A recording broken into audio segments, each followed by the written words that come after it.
दुनिया में एक भी उदाहरण ऐसा नहीं है कि जिसमें इतनी सारी विविधताएं इकट्ठा 4000 साल चली, बिना झगड़ा किए चली, आपस में मिलजुल कर चली और सबकी सब कायम है आज भी।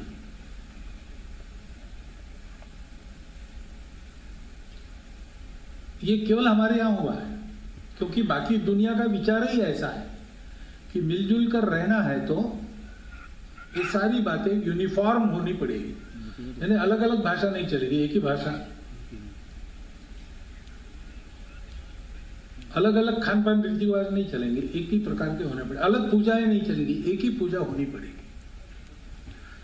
वो बताने से वो अच्छी बात है, मनवाने से वो अच्छी बात है, मारपीट के हो जाए अच्छी बात है, या फिर ऐसा अलगाव रखने वालों को समाप्त करके हो तो भी अच्छी बात है। ये चिंतन है। और इसलिए हम देखते हैं कि असम को भी हम देखिए कि ये डर हमारे यहां पैदा कब हुआ कि हम माइनॉरिटी में जा रहे हैं, और माइनॉरिटी मेजॉरिटी की बात छोड़ दीजिए, हमारी सभ्यता, हमारी भाषा खत्म हो रही। तो ये कोई प्राचीन समय से नहीं है। अभी बताया कि महाभारत के समय से उल्लेख आता है, तो लोगों का आना जाना तो चला ही होगा। अब यहां महाभारत में अर्जुन के प्रवास का वृत्त मिलता है, यहां पर वैवाहिक संबंध भी उनके बने हैं, तो काफी ये माइग्रेशन चला ही है अपने देश में पहले से है। मिलना मिलना भी हुआ, लेकिन ऐसा डर कभी पैदा नहीं हुआ कि दूसरों के आने से हम खत्म होंगे, और नहीं भी हुए। लेकिन जब ऐसा पड़ोसी आया, ऐसा व्यक्ति आया, ऐसा सोचने वाले आए कि एक होने के लिए एक ही प्रकार आवश्यक है, दो प्रकार नहीं चलते, तब फिर ये खतरे आ गए। क्योंकि सारी जीवन का सारा विचार ही इस पर आधारित है कि जहां भी हम रहे वहां हम डोमिनेंट रहे, हम साथ में रहे, ऐसा नहीं। तो हमको दुनिया की किसी भाषा से, किसी धर्म से, किसी बात से हमको परहेज नहीं, क्योंकि हमारी दृष्टि तो ये है, वसुधैव कुटुंबकम, स्वदेशो भुवनत्रया।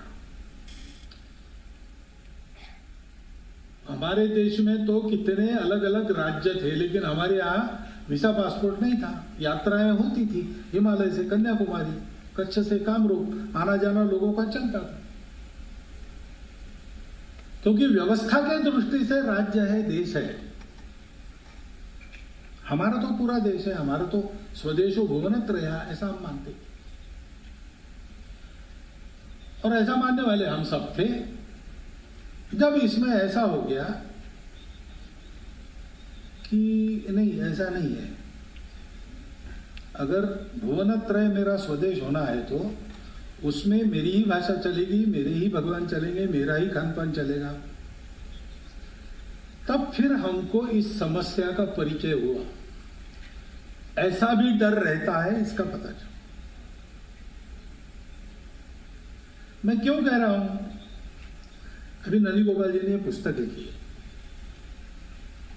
EBOM के कारण क्या क्या समस्याएं हैं, वह सब प्रमाण उन्होंने सब लिखा है, साधारण लिखा है। लेकिन केवल इतना ही नहीं लिखा है, उन्होंने एक बात लिखी है कि एसिमिलेशन में प्रॉब्लम है। यानी हमारा इसके बाद भी हम लोग क्या सोचते हैं, एसिमिलेशन होना चाहिए, साथ रहना चाहिए, लेकिन यह खतरा नहीं रहना चाहिए।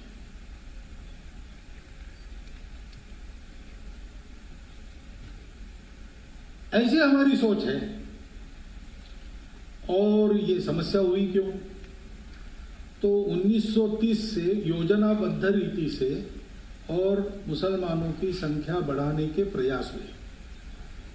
उसका कारण जैसा बताया गया भी कि कोई संतरास था, इसलिए इधर आके यहां संख्या बढ़े, ऐसा था, ऐसा नहीं। इकोनॉमिक कोई आवश्यकता थी, ऐसा नहीं।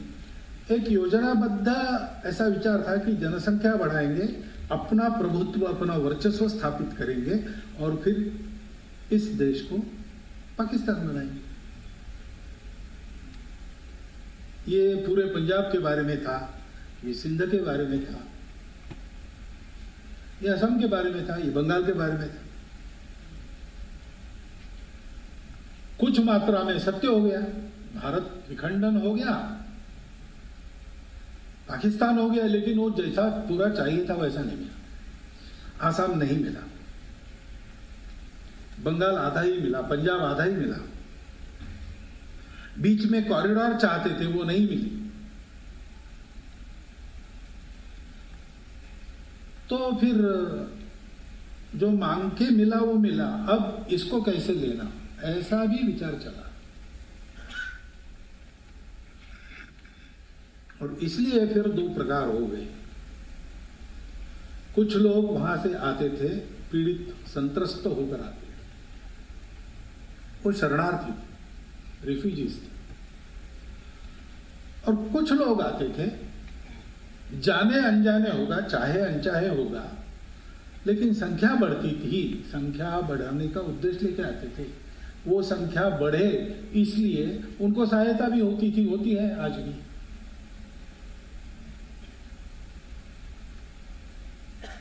और जितने भूभाग पर हमारी संख्या बढ़ेगी उतने भूभाग पर सब कुछ हमारे जैसा होगा। जो हमारे से अलग है वो हमारे दया पर वहां रहेगा अथवा नहीं रहेगा। पाकिस्तान में यही हुआ, बांग्लादेश में यही हुआ, यानी वो भी पाकिस्तानी था तो 4 बार तो बहिर्गमन हुआ ही। जो अलग थे, मेजॉरिटी से जो अलग थे उनका बहिर्गमन हुआ। कारण कुछ नहीं था, वो अलग थे, यही कारण था। और हम ये अनुभव करते हैं कि ऐसे लोग आकर जहां बसते हैं वहां संख्या अगर बढ़ गई तो जिनकी संख्या कम हो गई उनको सदा चिंता में रहना पड़ता है। ये अपना अनुभव है कि नहीं, भारत का अनुभव है, असम का अनुभव है।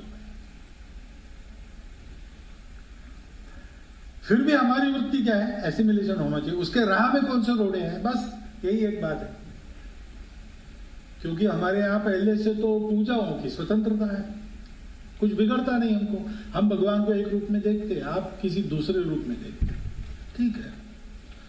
अपने भक्ति में हम पक्के हैं, आपकी भक्ति में आप भी पक्के हो, हमको कोई दिक्कत नहीं है।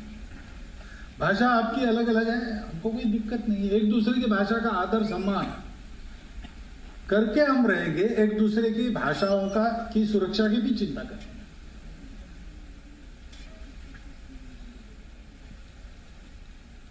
ये जो सारी बातें हैं सभी कहते हैं, ये बात आदर्श की बात इस नाते कही जाती है, लेकिन इस आदर्श को चरितार्थ करने वाला केवल ये हिंदुस्तान की परंपरागत संस्कृति का आचरण करने वाला व्यक्ति है।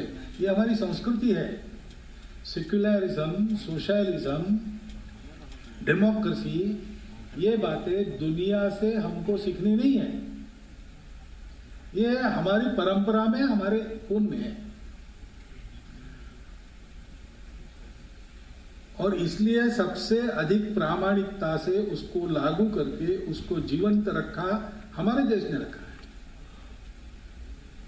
एक बार हमारे भावराव जी देवरस गए थे इंग्लैंड में, वहां कुछ राजनयिकों के सांसद वगैरह और नाइटहुड जिनको मिला, ऐसे लोगों के साथ उनका भोजन था।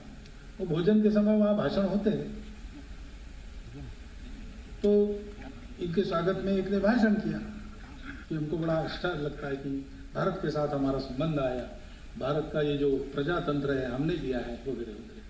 तो भावराज जी ने उनको कहा कि आपने सब अच्छा कहा, धन्यवाद, लेकिन एक आपकी तफसील की गलती है, एक्चुअल एरर है कि ये गणतंत्र आपने नहीं दिया, शायद वाया ग्रीस आपके यहाँ हमारे यहाँ से आया होगा, क्योंकि आपका देश नहीं था तब भी हमारे यहाँ वैशाली, लिच्छवी ऐसे अनेक गणा रहते। सेक्युलरिज्म के बारे में कि जब संसद में बहुत हो हल्ला चल रहा था उसको लेके, तो घर वापसी का मामला उठा था उस समय 2014 के बाद की बात। पहली बार मेरी प्रणवदा से भेंट तय हुई थी और वो उनको हार्ट का कुछ हो गया तो सारी विजिट्स कैंसिल हुई, लेकिन उन्होंने हमारी कायम रखी और कहा कि आप आइए। तो मैं तो तैयारी करके गया था कि इसके बारे में पूछा जाएगा तो जवाब देना पड़ेगा, लेकिन उन्होंने ही कहा कि अब ये चल रही है धर्मनिरपेक्षता हमको कौन सिखाए, हमको दुनिया क्या सिखा सकती है, हम तो पहले हमारा संविधान धर्मनिरपेक्ष है। फिर उन्होंने कहा कि हमारा संविधान धर्मनिरपेक्ष हुआ फिर हम सेक्युलर हो गए, ऐसा नहीं है। हमारे संविधान के निर्माता ही इस माइंडसेट के थे, सेक्युलर थे, इसलिए वो ऐसा बना है। फिर एक सेकंड रुककर उन्होंने कहा और ये हमारे संविधान के निर्माता ये पहले लोग नहीं है भारत में सेक्युलर। 5000 वर्षों की हमारी संस्कृति उसने हमको यही सिखाया है। दुनिया क्या सिखाया हमको सेक्युलर। यही बात उन्होंने जब वो संघ शिक्षा वर्ग में आए थे तो मंच पर से कही है, वो भाषण उपलब्ध है, रिकॉर्डेड है, आप देख लीजिए। तात्पर्य यह है कि ये जो हमारा दृष्टिकोण है परंपरा से चलता आया हुआ, हम सब लोगों की भाषाएं अलग अलग है, खान पान रीति रिवाज अलग अलग है, लेकिन फिर भी हम एक देश के नाते अन्य अन्य व्यवस्थाओं में अन्य अन्य समय में जीते हुए देश के नाते एक बनकर यहां रहे। भारत के सब पंथ संप्रदायों के उपदेशों में, भारत की सब भाषाओं के साहित्य निधि में, भारत के सब प्रांतों के खान पान रीति रिवाजों में कहीं ना कहीं भारत का उल्लेख है, पूरे भारत का उल्लेख है। मुझे उदाहरण देने की आवश्यकता नहीं, आप लोग जानते हैं।